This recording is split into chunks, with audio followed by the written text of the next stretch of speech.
cabdiraxmaan jenaraal furow xoghayaha xisbiga awoodda shacabka dhammaan dadka reer Bristol oo caawa sida sharafta xafladdan isku keenay qabanqaabiyayaasha xafladda dhalinyaradii noogu timid magaaladayadii Oxford ee naga soo qaaday halkan xafladana keenay dhammaantiin assalaamu calaykum waraxmatullaahi wabarakaatu.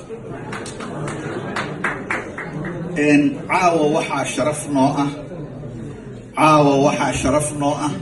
inaanu isugu wada hambaliyeyno isna bogaadino munaasabadan qaaliga taariikhda ummadda Soomaaliyeed iyo ummadda Soomaaliyeedba qaaliga ku ah ee gobonimadii gobolada Koonfureed iyo Israaciil labada gobol ee Soomaaliya ay ka koobnayd ee koonfurta iyo waqooyiga ee 1 Luulyo 60 sidaa la aligeed dhammaantiin hambalyo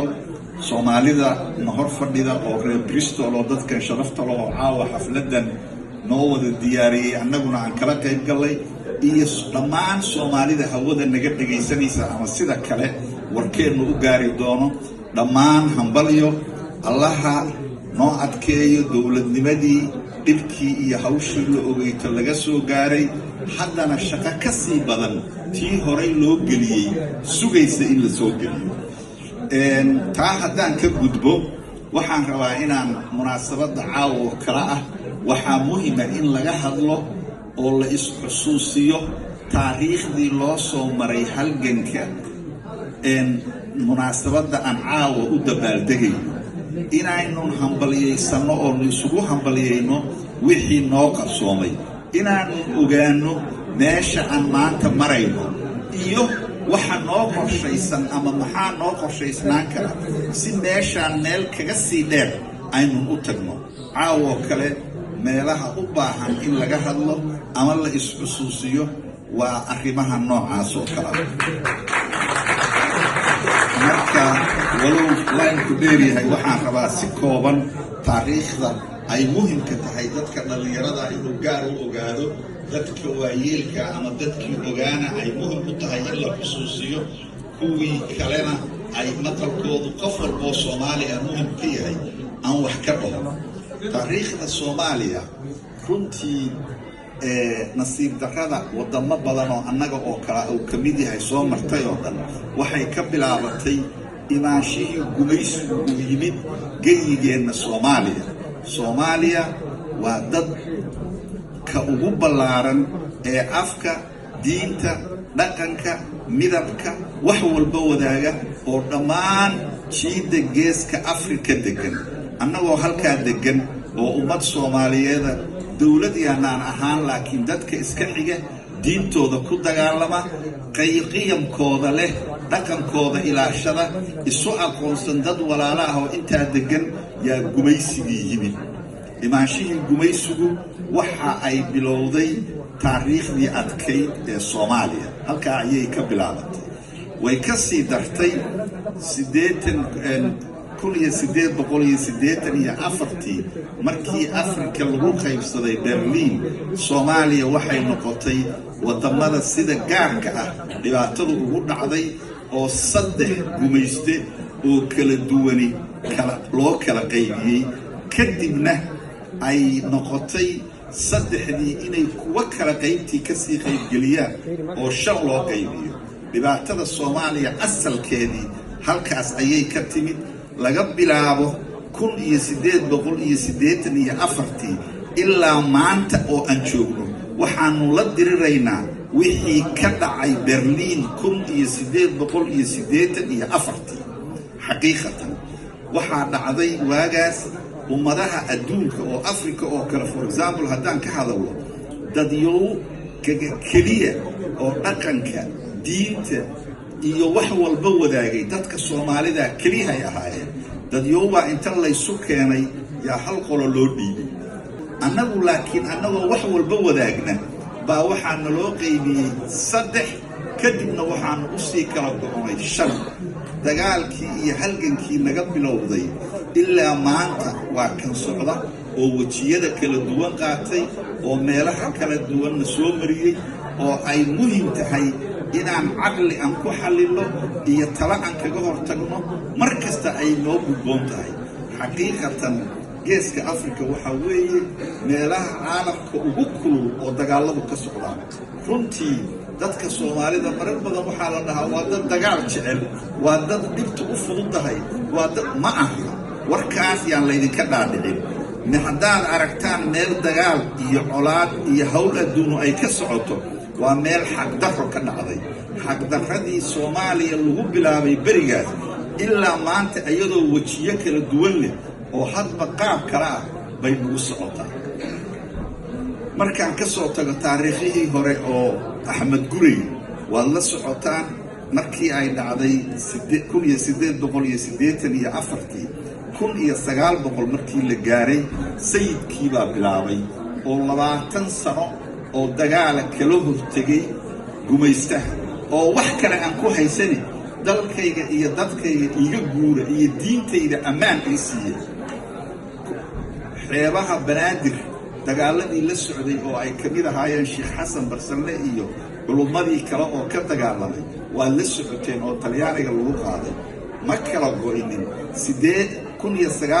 1943 SYC baa dhalatay oo kadib u bedelantay SYL dhanka kale gobollada koofureed waxaa ka shaqaynahayay SNL iyo USB ilaa iyo 60kii aynu xafladda maanta aanu u taaganahay oo ah midnimada Soomaaliya iyo xorriyaddii gobollada koofureed dadaalkii halkaa ka dhashay lagu gaaray walow laba gobol ay kulantay oo Soomaaliya misna xisaabtiina iyo aqoontiina ku dara 3 baa maqan sidaas ayaa Soomaalida maanta xafladda maanta aan u dabaaldegayno oo aan kowda luulyo halkaas ayay ka dhalatay xaqiiqatan taariikhda inta aanan gabagabay waxyaabaha mucjisada ah oo taariikhda ku jira waa la sheegaa hoostana waa laga xaqiiqaa waana la aqoodaa Soomaaliya waxay ahayd in laga gardaraana aad ku garanaysaan oo qaybintaasu aysan xaq ahayn dadka keliya oo markay u dagaalameen oo loo gartay inay xorriyaddooda geeyaan isi sugay 26kii gobollada waqooyi baa qaatay markay qaateen koonfur bay sugeen kowdii luulyo bay waxay yimaadeen xamar shardi la'aan xisaab la'aan hawl la'aan baa midnimada maanta ay ku suurageliyeen sidaas baanu ku nimid adduunka kama dhicin laba dal oo la kala gumaysto oo laba dowladood oo kala duwan oo ay joogaan oo iyadoon gumaystihii uusan raalli ka ahayn inta warkiisa diiday oo isu sugay oo isku yimid oo hal dal noqday weli taariikhda kama dhicinin weliba aan xisaabtamina is-aaminay waa is-aaminay markaad runta fiirisaan midnimada koonfurta iyo Soomaaliya dadku inay si fiican u fahmaan ayaan aad u codsanaya shardi la'aan bay ku tiri wax shardi ah oo ah annagana kursigaas hadda la siiyo idinkana kursigaas qaata kuma imaanin caalamka kama dhicin anigu aad baan taariikhda u darsay waan fiiriyey dalka Tanzania la yiraahdo yaa dal noogu dhow taariikhdeenna waxa la asaguna annagoo kala maaha Tanzania markii hore waxaa xorriyadda qaatay Tanganyika oo uu madax ka ahaa Julius Nyerere Zanzibar baa 6 bilood iyo 7 bilood ma xusuusta miday ahayd kadib qaadanaysay Julius Nyerere wuxuu gartay inuu Zanzibar sugo say hal dal oo Tanzania la yiraahdo u wada noqdaan sidaas bay ku midoobeen laakiin ayagu waxaan kaga fiicnay shardi la'aan kuma midoobin ayaga labadoodaba ingiriiska gumaysanayay ingiriisku wuxuu uga dan lahaa inay hal wadan oo weyn oo Tanzania uu sameeyo raalli uu ka ahaa wadankaas inuu galo East African Community-ga raalli uu ka ahaa wadankaas inuu galo Commonwealth-ka raalli uu ka ahaa laakiin annaga Talyaani iyo Ingiriis oo midna gacan siinin yaa inta shacbigeennii 60kii joogay ka hortageen oo hal calan samaysteen oo hal shardi la'aan isu tageen bay jamhuuriyaddii barigaa jirtay ay sameeyeen waa wax in la aqoonsado lagu faano ilmaha loo sheego la ogaado dadkii taariikhdaa sameeyey oo caalamkao dhan kaga duwanaa siday dowladnimadooda u dhashadeen inaanu ogaano markaanu dabaal degayno oo gaadaco iyo tiimkiisa iyo UK iyo ay noo laqimahayaan waa muhim inaanu ku darno hawshaan loo istaagahayaa halkeeday ka soo jeedaan maxayse kaga duwan tahay adduunka Afrika oo dhan baa xorriyad qaadatay laakiin mucjisada meeshaan ka dhacday meel ay ka dhacday lama arko lixdankii markii aynu xorriyadda qaadanay hawshii intaa kuma ekaan dastuurkeennii iyo siyaasadeennii arrimaha dibadda labaduba waxay ku ekaayeen in halgankii 1884 la bilaabay in la sii wado xorriyadda uma annaan qaadan inaanu ku nasanno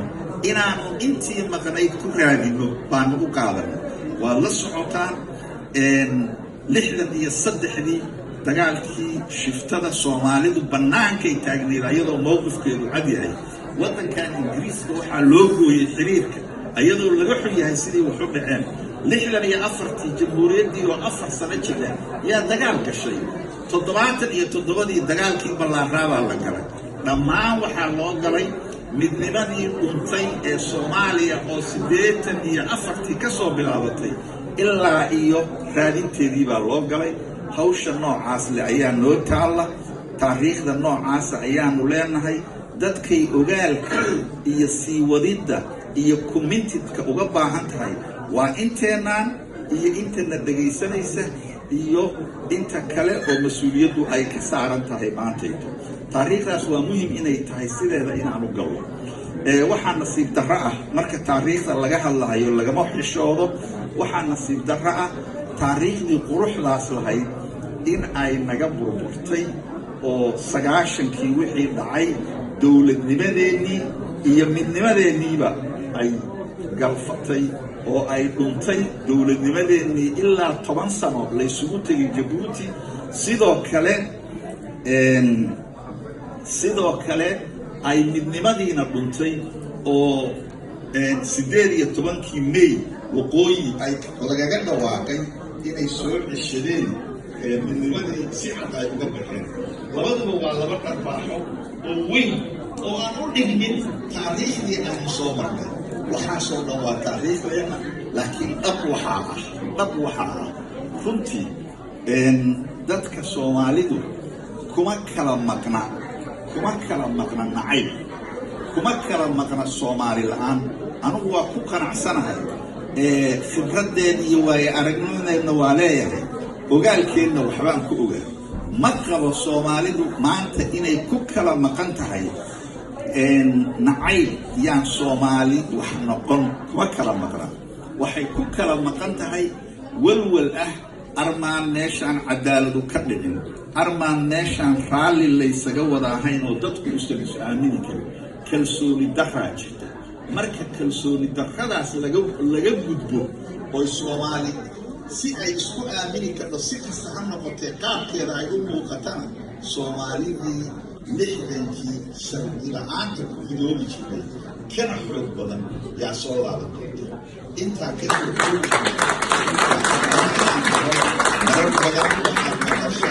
Soomaalidii annaga horumar baan gaadhay annaga waxba maaragtay ama ha ka yeedho gobollo gaara ama meel kale waxba nagama hadlaysnee dariiqa iyagu waa toosan yaho waa horumarayna aan idiin xaqiijiyo waxaa weeye Soomaali waa wada kaban kartaa ma kala kaban karto waa been haddaan maqashaan horumar baan gaarnay Soomaaliyoo wada jirtaa horumar gaari karta wax kasta oo ka sokeeya Soomaali horumar laguma gaari karo waxna kaba jiraan taa intaas ayaan iyagana uga baxayaa midnimadeena shaqo badanna waa naga soo qabatay waan ka soo marnay taariikhdeena iyo jiritaankeenay micno u tahay maantay tana danta Soomaali dad meelay joogaanba midna ma aha caalamka tiisa ma marayso tangeeska kuma fadhido wax si ay adduunku maanta waa israacsanayaan waa midoobayaa maahe meel ay ku taalo waa la kala firdhahayaa ma taalo ilaahay waxaan ka rajaynayaa runta markaanu fiirino Soomaali kuma walwal iyo isfaham la'aan iyo kalsooni la'aan iyo cadaalad la'aan bay ku kala maqan tahay in qulubtooda ilaahay isu soo waxeeyo ayna aqoonsadaan waa la wada kaban karaaye qolabana gooni uma kaban karto ama waa la wada baabi'i taa ilaahay nooma qadaro waxaan rajaynayaa inay soo dhawaato waqtigii aynu isfahmi lahayn waqtigii mucjisooyinkii 60kii aan dhignay kuwa ka adag aan dhigi lahayn halkaasaan taariikhda ku soo koobaya waxaan rabaa inaan si kooban u hambaliyeeyo madaxweynihii hore Sheekh Shariif Sheekh Axmed oo runtii markii ugu horreysay si micno leh in loo soo nooleeyo wada hadalkii gobollada koonfur hadii aan prime ministerka ka ahaa waa ay sii waday dadaalkaas waxaa Turki 2002 lagu qabtay wareegyo kulan oo xiriir ah oo lagaga hadlayo arrintaas waa huwa inay waxyaabo badan soo dhaweysay waxyaabo badanna laga yiri waa qabiyo oo dhamaystir bay u baahan tahay kulankii xafladii 26 madaxweyne Farmaajo waa uu ka hadlay in ay awood badan la saari doono sidii loo sii wadi lahaa wada hadaladii iyo isku soo dhaweyntii labada gobol ee Soomaaliya ee madmadowga ka jiro sharci ahaan mid baan wali u nahay maanaan kala go'in laakiin midnimo shaqaysaanaan lahayn waxaan rajaynayaa dadaaladaas oo dhan oo la isku daray mucjisadii 60kii dhalatay mid lamid oo inay noo dhalato midnimadeennii inaanu helo Soomaaliyana ay noqoto meel dadka lagu qabsado maaheen meel lagu kala sii googo'o inaysan noqon baan rajaynayaa ilaahay idankiis waa noo hagaagi doontaa dalkeennu waa qani waa la socotaan dadkeennu waa qani waa la socotaan maskaxdooda iyo meelay joogaanba marka dal qani ah dad qani ah oo ku yaala meel istiraatiijig ah waqtigiisa uu daahay maahee waa imaanaysaa waashana la ka helayna waanu sheegnay taariikhdaas adag waanu saxaynaa insha Allah waa noo qadar ilaahay waa noo qadari doonaa waa hawl Soomaaliya u taala inay ogaato ku xisaabtanto waxana ka qabato waa mahadsantiin halkaas waxaan uga baxayaa arrimahaas waxaan ku soo gabagabeynayaa oo rabaa inaan in yar ka dhaho wadankan maanta aan joogno oo intaan oo qurba joog Soomaaliyeed ah ay joogaan waxa weeye waan u mahadnaqaynaa runtii waa nasiib badan tihiin markii ay noqotay si aan ku talagal ahayn wadankeena in looga soo baxo dad ilbax ah oo yaqaana xuquuqda bini'aadamka oo yaqaana waayaha adduunka yaad ku soo aadeen waa wadanka Ingiriiska waxbarashaad hesheen waxaad hesheen documents waxaad hesheen nolol baad hesheen waa xoogsateen dhaqaalaad yeelateen hambaliyo arrintaas waa ka abaalhaynaa hadda adduunku waa isku xirayeen markii geeska iyaga barwaaqada uu noqdo nolol kugu yimaado oo amniga kaliya naga maqana amniguna noo hagaago Ingiriis waa ogaan doonaa أنا إذا حسوسية وحيابها أمضى الصومالية أي كوكبانيسو أو كحساب تميسو إنه كوكباتو أيها وحا كمدأة إن حوجينا عقلينا حولينا إيو وحي أبدشين أقونت أبويشين أما إذن كوا الليذين كتلقلا إن الصومالية هرمر كذا إيو دبو كباشان يدبا أدوود شفتان meel weyn oo leeyahay sugahayo oo dadka la tirsanayo atihiin ogaada arinta ayada ah xisaabta ku dara taariikhdiina waa taariikhdayadii wixii xumaan ahna waa ka xisaabtamaynaa wixii abaal la idin geysana annagana la kuleeyahay ilaahay hana garasiyo aad baad u mahadsantihiin halkaas kaga baxaya aawo fursada hawshii ayada ahayd lama dhamayn karo inta arrintan laga leeyahay laakiin maadaama la badan yahay aan intaas ku soo koobo dhammaantiina mar labaad aan idiin mahadnaqo halkan waxaa la ii keenay warqad inaan ku soo dhaweeyo microfonka madaxweynihii hore ee jamhuuriyadda federaalka soomaaliya mudane shariif sheekh axmed